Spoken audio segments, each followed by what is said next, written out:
Cancer అనేది ఒక్కసారిగా రాదు. ఇది మనం ముందుగానే గుర్తించలేం. ఈ విషయం మీకు తెలుసా? క్యాన్సర్ గురించి చాలా మందికి అవగాహన ఉండదు. దానివల్ల మనకి బాడీ ఇచ్చే కొన్ని కొన్ని సంకేతాల్ని మనం పట్టించుకోకుండా వదిలేస్తాం. అలాంటప్పుడు ఆ క్యాన్సర్ అనేది first stage, second stage, third స్టేజ్‌కెళ్ళినప్పుడు మనకి దాని గురించి మనం బయటపడుతుంది. ఆ టైంలో మనం ఎలాంటి ట్రీట్మెంట్ తీసుకున్నా ఉపయోగం ఉండదు. కాబట్టి దీన్ని మనం ముందుగానే గుర్తించాల్సిన అవసరం అయితే చాలా ఉంది. సో, ఈరోజు మన వీడియోలో క్యాన్సర్ గురించి తెలుసుకుందాము. వీడియోని లాస్ట్ వరకు చూడండి.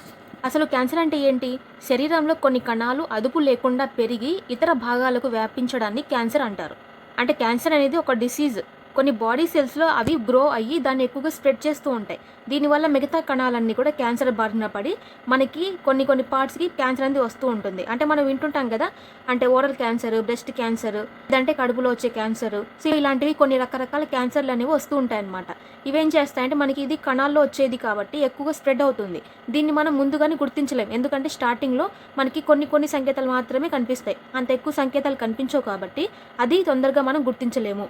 సో, దానివల్ల ఏమవుతుంది, మూడో స్టేజ్‌కెళ్ళినప్పుడు అది బయటపడినప్పుడు దానికి ట్రీట్మెంట్ తీసుకున్నా గానీ ఉపయోగం లేకుండా అయిపోతుంది. సో, ఈ రోజుల్లో మనకి ఇట్లాగే విధంగానే జరుగుతుంది.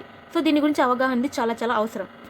2024లో గ్లోబల్ బర్డెన్ అంటే మిలియన్స్‌లో ప్రపంచ స్థాయిలో గణాంకాలు ఈ విధంగా ఉన్నాయి. మొత్తము వరల్డ్ వైడ్‌గా 20 మిలియన్ల వాళ్ళకి ఈ క్యాన్సర్ అనేది అటాక్ అవుతూ ఉంది.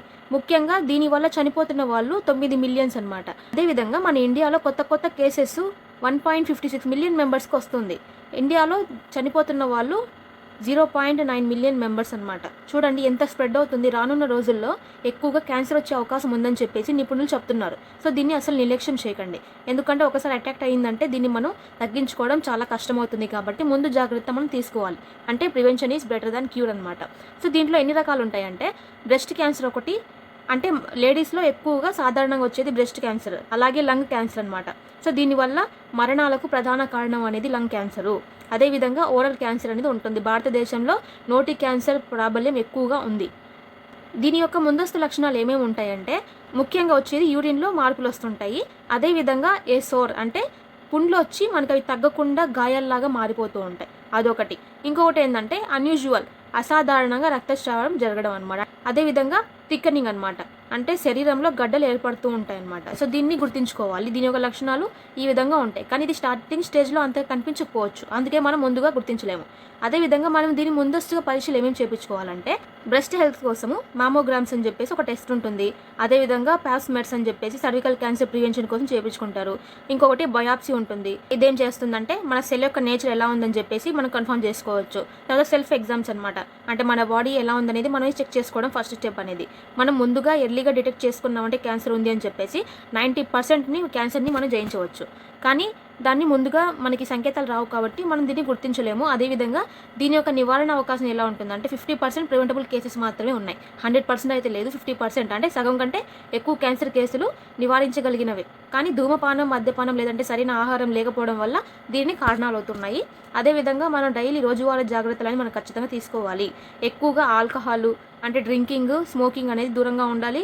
ఎక్కువగా ఫ్రూట్స్, వెజిటేబుల్స్ హెల్తీగా తినాలి. లేక బాడీ వెయిట్ని హెల్తీగా మెయింటైన్ చేసుకోవాలి. అదేవిధంగా మన స్కిన్ ఎక్సెసివ్ యూవీ నుంచి మనం జాగ్రత్త పడాలి. ఇంకొకటి మనం హెపటైటిస్ అవి రాకుండా వ్యాక్సినేషన్ కానీ ఈ ముందస్తు జాగ్రత్తలు కానీ తీసుకుంటే మనం క్యాన్సర్ బారిన పడకుండా జాగ్రత్తలు చేసుకోవచ్చు. ఇప్పుడు ఏంటంటే మనకి ఎక్కువ మోడర్న్ ట్రీట్మెంట్ అని వచ్చింది. అంటే ఆధునిక వైద్యం వల్ల క్యాన్సర్ మరణ శాస్త్రం కాదు. ఇమ్యూనోథెరపీ మరియు అత్యాధునిక శస్త్రచికిత్సలు రోగులకు కొత్త జీవితాన్ని ఇస్తున్నాయి. కాబట్టి ఇది వచ్చిన తర్వాత మనం బాధపడడం కంటే ముందస్తుగా జాగ్రత్తలు తీసుకోవడం చాలా చాలా ఇంపార్టెంట్. ఎందుకంటే ఒకసారి మనకు అటాక్ అయ్యిందంటే అది 3వ స్టేజ్‌లో, 4వ స్టేజ్‌లో బయటపడుతుంది. అది లాస్ట్ స్టేజ్ కాబట్టి దాన్ని మనం క్యూర్ చేసే అవకాశం అయితే ఎక్కువగా ఉండదు బయట. ఒకవేళ దీనికి సంబంధించి కానీ మీకు ఇంకేమైనా డౌట్స్ ఉంటే నాకు కాంటాక్ట్ అవ్వండి. ఒక సీక్రెట్ సప్లిమెంట్ వల్ల మనం దీన్ని కొంచెం మేనేజ్ చేసుకునే అవకాశం అయితే ఉంది. కాబట్టి ఖచ్చితంగా ఎవరికైనా క్యాన్సర్ ఉంటే వాళ్ళకి నా కాంటాక్ట్ నెంబర్ ఇవ్వండి. నేనే వాళ్ళకి డైరెక్ట్‌గా మాట్లాడి సో వాళ్ళ యొక్క ప్రాబ్లమ్‌ని మనం తగ్గించడానికి మన ప్రయత్నం మనం చేద్దాము. So thank you so much.